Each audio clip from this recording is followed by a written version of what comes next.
Bismillahirrahmanirrahim. Assalamualaikum warahmatullahi wabarakatuh. Mitra Muslim, jumpa kembali dalam episode kuliah bersama Edi Hamdi di akhir suci Ramadan. Dan setelah kita banyak mengupas tentang hadis-hadis Al-Qudsiyah atau hadis-hadis tentang Baitul Maqdis, tiba saatnya kita mengakhiri program Ramadan lewat hadis-hadis Baitul Maqdis. Dan pada hari ini kebetulan saya kedatangan seorang tamu, salah satu ulama muda di kawasan Jakarta Timur, yaitu Al-Ustadz Haji Edi Saputra. Assalamualaikum Pak. Assalamualaikum warahmatullahi wabarakatuh.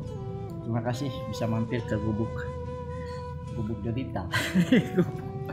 Alhamdulillah bisa silaturahim. Alhamdulillah. Ya, pembicaraan kita hari ini mungkin sudah tidak pada hadis lagi, Ustaz. Iya, saya baru saja mendengar informasi baik dari media elektronik maupun dari media massa, WhatsApp dan sebagainya, bahwa pada malam ini Aqsa kembali bergejolak. Nah, ini suatu hal yang luar biasa yang tentu saja mengejutkan bagi kaum muslim tentunya di seluruh belahan penjuru dunia. Terutama tentu saja Indonesia yang memang kita tahu Indonesia ini salah satu negara yang berkomitmen untuk selalu memperjuangkan Palestina menjadi sebuah negara yang berdaulat. Betul. Nah, ini bagaimana Pak Kiai menyikapi penyerangan Zionis Israel terhadap umat muslim di malam terakhir Ramadan? Bagaimana tanggapan Pak Kiai tentang peristiwa ini? Ya, begini Ustaz Edi, mungkin mitra muslim yang lain perlu ketahui bahwa sebetulnya ini adalah bentrokan saja, yang bukan perang. Bukan perang. Jadi bentrokan yang biasa terjadi kapan waktu, kapan saja sesuai dengan momen. Kali ini adalah penyerangan semalam atau tadi ya, tanggal 28 malam 29 malam ya, untuk waktu kita, tapi untuk waktu mereka siang ya, siang jam 10. Jadi sebenarnya peristiwa itu peristiwa tahunan di mana bangsa Yahudi ketika terjadi mandat Inggris tahun 1917 kemudian sampai dengan 1948, kemudian terjadi perang. Nah, itu benar-benar perang, sehingga bangsa Yahudi atau Zionis Israel dapat menguasai kawasan Palestina salah satunya. Nah, kemudian terjadi lagi peperangan tahun 1967, itu namanya Perang 6 Hari. Nah, setelah Perang 6 Hari, maka Israel dapat mencaplok wilayah Yerusalem. Dalam Perang 6 Hari itu? Dalam Perang 6 Hari itu, jadi Yerusalem sudah dikuasai karena di dalamnya ada Masjid Aqsa. Baik. Kemudian Sinai, ya. Sinai yang sekarang jadi Mesir, yang dimana Nabi Musa alaihissalam mendapat wahyu di sana, caplok. Kemudian Golan, utara Palestina itu diambil. Golan itu perbatasan Palestina dengan Lebanon. Jadi ada beberapa tempat yang dicaplok dalam peperangan 6 hari. 6 hari. Dan kalah Arab. Karena Arab koalisi itu. Ada Saudi mungkin pendukungnya, kemudian pasti ada negara Syam, Yordan, kemudian Lebanon, kemudian Syria dan Palestina sendiri. Kemudian ada dukungan dari Irak, ya, ada dukungan dari Aljazair. Tapi kalah. Islam itu kalah di situ. Kenapa bisa seperti itu, Pak Kiai? Nah, setelah peristiwa 6 hari itu, maka kan yang diambil sekarang bukan Palestina, yang diambil sekarang Palestina secara umum, ya, termasuk Masjid Aqsa. Nah, Muslim atau Arab Muslim itu mempertahankan Masjid Aqsa-nya. Sementara pada tahun 1967 sudah diambil semua. Tepi barat semua sudah diambil. Karena dulu namanya Transjordania. Itu masih di bawah pemerintahan Yordania. Tapi akhirnya dikuasain oleh Israel. Maka pada hari ini atau kemarin, pada peristiwa 28 Ramadan ya, persisnya tanggal 10 Mei, itu mereka biasa melakukan perayaan kegembiraan, kemenangan bahwa mereka bisa menguasai, menyatukan antara Yerusalem Timur yang isinya adalah bangsa Arab Israel, bangsa Arab Palestina dengan Yerusalem Barat yang isinya orang-orang Yahudi. Mereka ingin menyatukan itu. Inilah hari kemenangan kita tahun 1967. Mereka merayakan. Hanya saja pada tahun ini perayaan atau tanggal, kalau tanggalnya sih diambilnya bukan dari tanggal Masehi atau tanggal Arab ya, Hijriah atau Masehi, tapi diambil dari tanggal orang Yahudi, namanya 9 Ab atau 8 Ab. Itu tanggal mereka, jadi jatuhnya kebetulan tanggal Ramadan ini. Nah, sementara kita atau umat Islam sedang melaksanakan puasa, melaksanakan taraweh. Mereka kan melaksanakan ibadah khususnya pada bulan Ramadan. Persis antara tanggal 25 sampai 29 kan malam Lailatul Qadar, begitulah keyakinan mereka. Persisnya tanggal 27. Jadi memanasnya karena ini. Nah, pada perayaan itu biasanya mereka dari jam 10 itu sudah mulai turun ke jalan. Belum bergejolak. Jadi semua orang bangsa Yahudi diperkirakan kemarin itu 30.000 bangsa Yahudi. Jumlahnya turun ke jalan. Mereka melakukan anniversary gitu, ulang tahun atau apa, happy di jalan, dan mereka mau masuk ke Masjid Aqsa. Jadi dirayakannya nanti di Masjid Aqsa, persisnya di Pintu Buraq. Nah, mereka mau keliling Masjid Aqsa, di dalamnya tuh kan luas kan, ada 14 hektar. Jadi mereka keliling, di situ ingin merayakan karena dianggap itu kan kuil Sulaiman. Nah, itu. Jadi, ini kan tempat suci.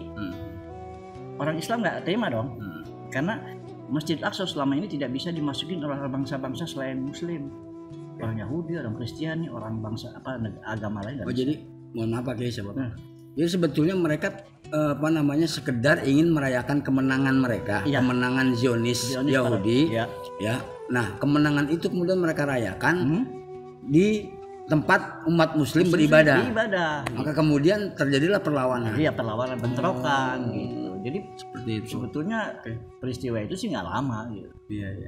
Hari tanggal 28 aja, setelah malam selesai. Karena kan mau sholat taraweh. Betul. Jadi sebetulnya hal seperti ini menurut penduduk sekitar itu, terutama saudara-saudara kita kaum muslimin, mungkin barangkali saudara kita yang belum tahu, belum mengerti. Jadi saudara-saudara kita kaum muslimin di sana memang sudah biasa terjadi hal seperti ini, Pak Kiai. Iya. Biasa terjadi. Momennya kebetulan momennya bertepatan dengan Ramadan, bulan suci Ramadan yang kita mau sholat tarawih ya. Hanya karena Covid aja nih. Kita nggak bisa laksanakan. Saya biasa Ramadan ada di sana. Ramadan di sana, ada seluruh dunia yang ingin melakukan sholat di Masjid Al-Aqsa berada di situ sebetulnya. Mungkin akan lebih ramai lagi. Sementara kemarin kan yang turun itu, yang sholat Jumat itu hampir 90.000. 90.000 masyarakat dari Yerusalem, belum yang dari luar. Ada beberapa dari utara Palestina, dari Nazaret, dari Abu Ghus, dari Nablus, dari tempat-tempat Bethlehem. Itu mereka berduyun-duyun di seputaran. Iya, mereka ingin masuk tapi tertahan. Karena tidak bisa, hanya mungkin 25% dari semua masyarakat Palestina yang ada di tepi barat bisa melaksanakan sholat tarawih pada malam 27. Nah, di situ panas juga. Iya, itu kan panas kan, ada tanggal 25 Jumat. 25 malam ya. Nah, itu lain lagi kasusnya. Kalau kasus itu adalah kasus di mana Israel atau Zionis Israel merampok tanah milik keluarga, namanya keluarga Jarrah. Jadi keluarga Jarrah ini bisa dikatakan dari keluarga yang hijrah dari Yordan, datang ke Palestina pada tahun 1935 gitu, sekitar itu ya. Atau bisa dikatakan keluarga mereka ini, Al-Jarrah ini salah satu dokter pribadi Salahuddin Al-Ayyubi. Jadi nenek moyangnya Salahuddin Al-Ayyubi, makanya disebut Jarrah. Jarrah itu kan bedah ya. Jadi dokter bedahnya Salahuddin Al-Ayyubi. Nah, diberikan oleh Yordan, disumbangkan oleh Yordan untuk menduduki daerah situ, dan itu dirampok. Bertempat di situ sehingga 23 keluarga diusir. Sampai sekarang belum selesai. Masih tetap bergejolak ya? Masih diberikan waktu 4 hari, kemudian diperpanjang lagi 2 minggu. Jadi mereka masih bertahan, masih bergejolak. Nah, itu yang memicu peristiwa kemarin. Yang kemarin tanggal 25 itu. Kalau sekarang peristiwa yang berkaitan dengan sejarah yang dimana dua Yerusalem disatukan. Orang Arab tidak mau, tidak menerima. Jadi peristiwanya itu. Dan kemarin kan sudah selesai waktu sholat asar, kemarin sudah bisa dilakukan sholat lagi. Nah, yang jadi sebuah hal menarik Pak Kiai menurut saya dan juga barangkali juga tanggapan dari kaum muslimin di berbagai penjuru dunia. Meskipun ini tadi Pak Kiai bilang adalah sebuah peristiwa yang biasa terjadi di sebuah negara Palestina yang memang sedang memperjuangkan kemerdekaan mereka. Tapi bagaimana kemudian ini menjadi sebuah isyarat besar bagi kaum muslimin untuk, kalau menurut saya sih, pendapat saya pribadi, mungkin mewakili jutaan kaum muslimin atau mungkin miliaran kaum muslimin yang berada di penjara dunia, untuk bagaimana kita bereaksi terhadap apa yang dilakukan oleh Zionis Israel, terutama di akhir Ramadan ini, Pak. Begini ya, Palestina saat ini berada di bawah jajahan Israel.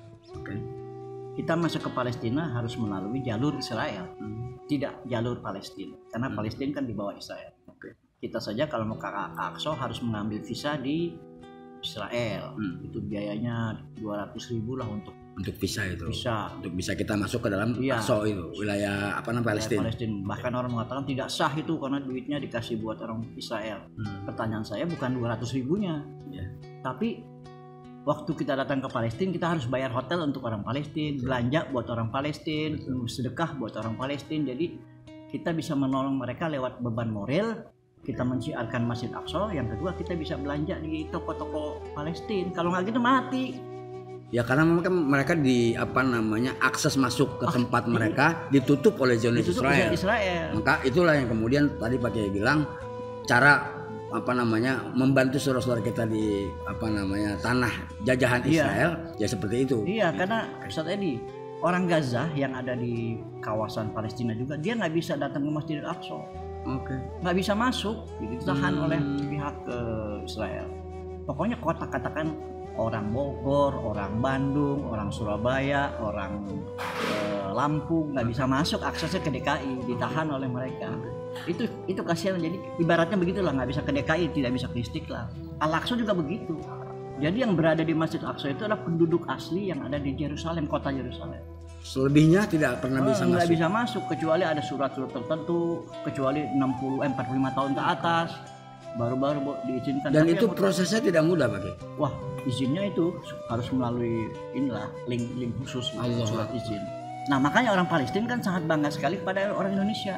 Karena orang Indonesia dan Malaysia yang banyak membantu masyarakat Palestina di samping negara-negara Turki ya. Negara Turki banyak sekarang, negara-negara. Tapi kan yang lain negaranya masuk orang Nasrani. Mereka menginginkan yang Muslim gitu. Jadi Indonesia. Nah, kemudian untuk menyikapi hal ini, Pak Kiai, serangan di akhir Ramadan atau agresi di akhir Ramadan dikala saudara-saudara kita sama-sama ibadah. Nah, ini yang bertanggung jawab untuk hal ini pihak mana, Pak Kiai? Apakah Zionis Israel dalam hal ini Netanyahu atau mungkin Hamas dalam hal ini Palestina? Bagaimana? Tanggapan Pak Kiai? Sebenarnya kondisi Palestina saat ini sudah mulai membaik. Antara Hamas ya dengan Fatah sudah bersatu. Ini sudah bersatu nih, kuat berarti. Buktinya apa? Tanggal 25, tanggal kemarin, Zionis Israel nggak bisa menguasai Masjid Aqsa. Karena sudah ditantang oleh dua kekuatan yang sudah bersatu. Iya, Al-Fatah adanya di Yerusalem di dalam tepi barat, kemudian Gaza di sana. Itu satu. Yang kedua, Presiden Palestina sudah mengancam, sudah berani mengancam ke Netanyahu. Karena Netanyahu ini proyeknya adalah bagaimana dapat menguasai Masjid Aqsa. Ini. Karena dianggap itu Haikal Sulaiman, peninggalan Nabi Sulaiman menurut mereka. Menurut kita itu bukan Haikal Sulaiman, itu Masjid Aqsa memang yang direnovasi oleh Nabi Sulaiman. Nah, ini perbedaan apa ya, pemahaman. Kita menganggap Masjid Aqsa, mereka menganggap itu kuil Sulaiman, sehingga mau menguasai Masjid Aqsa. Tapi kalau kita ambil dari riwayat sejarah Pak Kiai, dari dua argumentasi yang berbeda tadi, pihak Israel mengklaim bahwa ini adalah kuil yang mereka anggap sebagai peninggalan sejarah mereka. Kemudian kita sebagai umat muslim tentu saja ini adalah sebuah sejarah yang memang nyata-nyata perjalanan Islam, peradaban Islam. Nah, kalau kita lihat dari sejarah itu mana yang lebih kuat Pak Kiai? Mereka kan mengklaim itu adalah tanahnya milik Bani Israel. Karena Nabi Yakub. Karena Nabi Yakub adalah Israel. Punya 12 anak, diantaranya adalah Nabi Sulaiman, keturunannya adalah Nabi Sulaiman. Kemudian Nabi Daud dan seterusnya. Islam melihat atau bangsa Arab mengatakan bahwa itu adalah tanah bangsa Arab. Karena yang pertama kali menduduki tanah perjanjian menurut mereka, tapi menurut kita tanah mubarakan. Bagi mereka perjanjian, bagi kita adalah mubarakan. Subhanallah asra bihabbi min lailam min al-masjidil haram ila al-masjidil aqsa. Barokna kan begitu. Jadi barokna. Kemudian Nabi Ibrahim hijrah ke Palestina yang dulu namanya Kanaan. Sebelum Nabi Ibrahim datang sudah menjadi nama negara Kanaan. Kanaan itu siapa? Kanaan itu kabilah dari bangsa Arab, Jazirah Arabia, yang hijrah ke sana kemudian menempati itu. Kanaan ada di sekitar Syam, Yerusalem sendiri oleh kabilah Yabusiyah namanya. Yabusiyah bagian dari Kanaan. Nah, itu sebetulnya asalnya itu. Bukan Yahudi. Yahudi lahir kemudian setelah Nabi Yakub punya anak namanya Yahuza. Nah, itu dia jadi Yahuza. Nah, Israelnya dari mana? Dari Yakub, karena Yakub ini kan artinya Israel. Israel itu artinya hamba Allah. Tapi jadi siapa Israel? Yakub, Nabi Yakub alaihissalam. Karena keturunan dari Yahuza tadi. Ya, dari Yakub itu. Jadi Islam bukan mengklaim memang milik Arab, gitu. Tapi mereka yang mengklaim bahwa itu Nabi Yakub, Nabi saya gitu. Jadi kalau dilihat dari sejarah peradaban, sebetulnya lebih pada kaum muslim. Kaum muslim, apalagi kalau melihat pertama kali yang membangun Ka'bah siapa? Iya. Nabi Adam. Dan jarak antara pembangunan Ka'bah dengan Aqsa 40 tahun. Artinya Nabi Adam setelah membangun Ka'bah, dia membangun Baitul Maqdis 40 tahun kemudian kan. Berarti yang menguasai adalah Islam. Menurut kita, menurut Al-Quran gitu. Nah, kembali lagi Pak Kiai ke penyerangan ini. Saya tadi melihat di surat kabar, maksud saya di media elektronik, bahwa Netanyahu ini mengatakan ini adalah sebuah perjuangan mereka. Nah, apakah bisa dikatakan sebagai sebuah perjuangan mereka, sementara ini adalah tempat kita kaum muslimin? Nyata-nyata ini punya kaum muslimin. Karena mereka menganggap kita sudah mengalahkan kaum muslimin. Anggapan mereka ya, klaim saya sudah menguasai loh. Berarti saya harus bisa menyatukan, dan ibu kotanya kan sudah mereka mengklaim bahwa ibu kota Yerusalem adalah ibu kota Israel. Kan dirubah dari Tel Aviv pindah ke Yerusalem. Nah, jadi Yerusalem ini isinya penduduknya itu ada Muslim Arab, Palestina, ada Israel Zionis, ada Kristiani, ada Armenia. Jadi semua bangsa di situ. Di semua kota bangsa Yerusalem. Dan ada beberapa keyakinan, kepercayaan di situ. Dalam satu wilayah itu. Karena ada gereja kan, gereja Kiamat di mana Nabi Isa menurut mereka mati, wafat, dikuburkan di sana menurut Kristiani. Dan juga ada sinagog peninggalan Nabi Daud di sana, di satu tempat dekat. Jadi kemudian ada jalan juga Armenia, gereja Armenia. Jadi berdekatan sekali. Jadi mereka menganggap ini 3 agama, 4 bangsa berada di situ. Tapi kalau Gaza nggak ada orang Israel. Gaza sepenuhnya adalah bangsa Palestina, kaum muslimin sana. Makanya yang perang itu sebetulnya di Gaza. Antara Gaza dengan Israel. Paling mereka akan kirim rudal ke Askalan itu di tepi sungai Laut Tengah dekat dengan Tel Aviv. Mereka perang di sana. Kalau di sini mah bentrokan, demo. Jadi sebetulnya ini bukan suatu hal yang mengkhawatirkan. Belum perang. Belum ya. Belum perang. Baru hanya sekedar siwot bahwa ini adalah sebuah perayaan. Ya, perayaan. Dan ini biasa terjadi, cuma kebetulan memang momennya bertepatan dengan Ramadan. Iya. Gitu. Tapi itu oke lah Pak Kiai, mohon maaf. Apapun itu ya. Nah, ini bagaimana sekarang seruan Pak Kiai untuk saudara-saudara kita kaum muslimin, terutama tentu saja di bangsa kita di Indonesia ini, yang memang kita tetap berkomitmen bahwa kaum muslimin Indonesia khususnya dan di seluruh belahan penjara dunia tetap mendukung, tetap mensupport saudara-saudara kita di Palestina untuk mereka menjadi sebuah negara yang berdaulat merdeka. Nah, coba saya minta mungkin barangkali bagaimana tanggapan Pak Kiai menyikapi ini. Kalau pesan dari salah satu imam Masjid Al-Aqsa, mereka cuma minta pertama, jangan biarkan Palestina sendirian. Dengan cara apa? Ya kita siarkan Masjid Al-Aqsa utamanya. Jadi tujuan kita datang ke Palestina itu adalah Masjid Al-Aqsa. Adapun ziarah itu kedua. Jadi ziarah kita mensiarkan Masjid Al-Aqsa supaya Masjid Al-Aqsa jangan sendiri. Yang kedua, kalau kita tidak bisa datang ke sana sesuai dengan hadis Maimunah kepada Rasulullah, maka Rasulullah mengatakan kirimlah minyak zaitun ke Masjid Al-Aqsa. Perumpamaan dia. Jadi ya kalau kita belum mampu ke Masjid Al-Aqsa, ya kita kirimlah sedekah ke mereka. Seperti bulan puasa ini kita membantu mereka lewat buka puasa, buka iftar, buat sahur.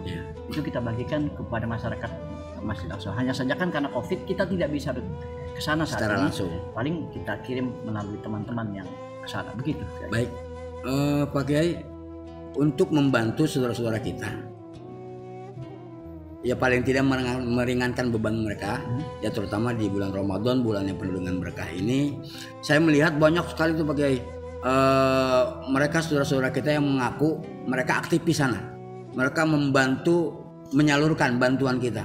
Tetapi ada juga yang mereka beranggapan ini saudara kita di Indonesia, ini mbak bohong, mereka nggak akan sampai ke sana. Nah, barangkali Pak Kiai bisa punya satu pintu yang memang sampai apa yang kita lakukan untuk saudara-saudara kita di sana. Paling tidak tadi kita membantu meringankan beban mereka, memberikan sedikit kebahagiaan untuk berbagi di bulan suci Ramadan.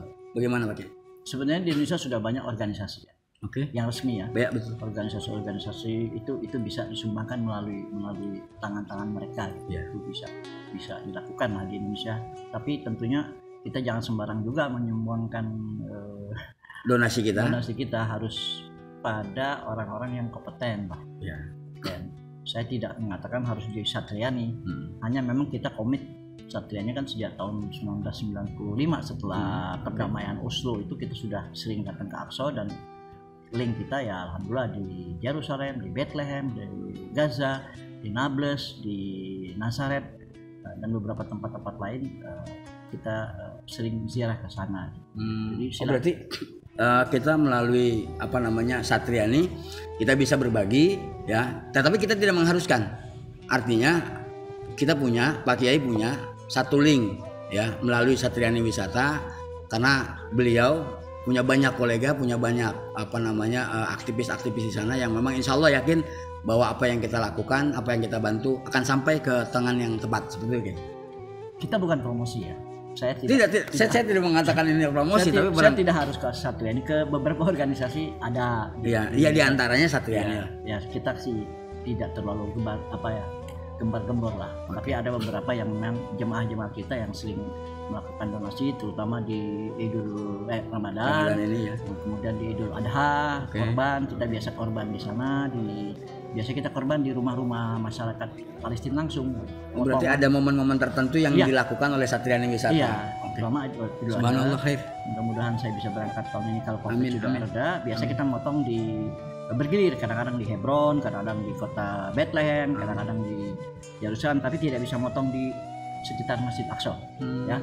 Kenapa tuh Pak? Bisa seperti itu. Jadi kan kota tua ini kan rapat ya. Jadi satu rumah dengan rumah yang lain rapat dan gangnya kecil. Padat penduduk. Jadi kita tidak bisa melakukan pemotongan di situ kecuali di luar kota tua itu. Itu yang kita biasa lakukan setiap tahun. Kurban Idul Adha pada tanggal biasa kita potong tanggal 10, tanggal 11 Zulhijjah ya, tanggal 12, dan sekaligus langsung kita potong, kita bagikan ke masyarakat Palestina. Baik, Pak Kiai, terima kasih atas penjelasannya berkaitan dengan agresi yang dilakukan baru-baru saja oleh Zionis Israel terhadap saudara kita muslimin. Kami berharap mewakili umat muslim di Indonesia dan seluruh umat muslim di belahan penjuru dunia bahwa saudara kita di Palestina dalam kondisi baik-baik saja, dan selalu dalam lindungan Allah Subhanahu wa taala. Terakhir barangkali Pak Kiai, kita bisa baca suratul Fatihah untuk saudara-saudara kita di sana untuk lebih dikuatkan kembali, untuk lebih diberikan satu kekuatan untuk selalu berjuang, untuk selalu mempertahankan kebebasan saudara-saudara kaum muslimin menjadi negara yang berdaulat dan mereka bisa bebas seperti di negara mayoritas muslim pada umumnya, termasuk di negara kita Indonesia. Fadhol Pak Kiai. Baik, terima kasih sekali lagi buat mitra muslim. Saya tetap menghimbau jangan takut, jangan tinggalkan Masjidil Aqsa sendiri. Kemudian yang ingin membantu Masjidil Aqsa silakan dengan cara masing-masing. Kemudian berdoa untuk kebebasan kemerdekaan bangsa Palestina. Dan mudah-mudahan Palestina tetap terjaga oleh umat Islam, karena itu adalah wakaf milik umat Islam sedunia ya. Kita berhak untuk mengatakan itu adalah milik kita, milik umat Islam. Alazimnya wa kullu niyatin shalihatin al-Fatihah. A'udzubillahi minasyaitonir rajim. Bismillahirrahmanirrahim. Alhamdulillah. Ar-Rahmanir-Rahim. Ya kana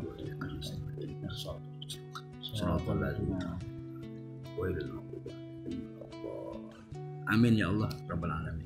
Oke, terima kasih banyak atas penjelasannya.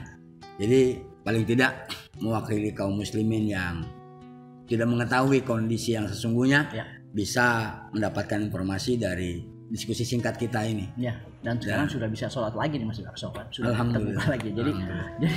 Jadi cuman beberapa saat aja kok. Terima kasih Pak Kiai. Baik, terima kasih mitra muslim. Terima kasih Ustaz Edi Saputra telah menyempatkan diri hadir di kediaman kami dalam rangka musyawarah tentang Aqsa ya. Mudah-mudahan Idul Adha besok kita bisa sama-sama memotong kurban di Masjidil Aqsa. Amin. Terima kasih buat mitra muslim, jangan lupa like, subscribe dan tentunya loncengnya dinyalakan supaya informasi-informasi tentang Masjidil Aqsa akan selalu terinformasikan kepada mitra muslim lainnya. Lebih kurangnya mohon maaf. Wallahul muwaffiq ila aqwamit thoriq. Wassalamualaikum warahmatullahi wabarakatuh. Waalaikumsalam warahmatullahi wabarakatuh.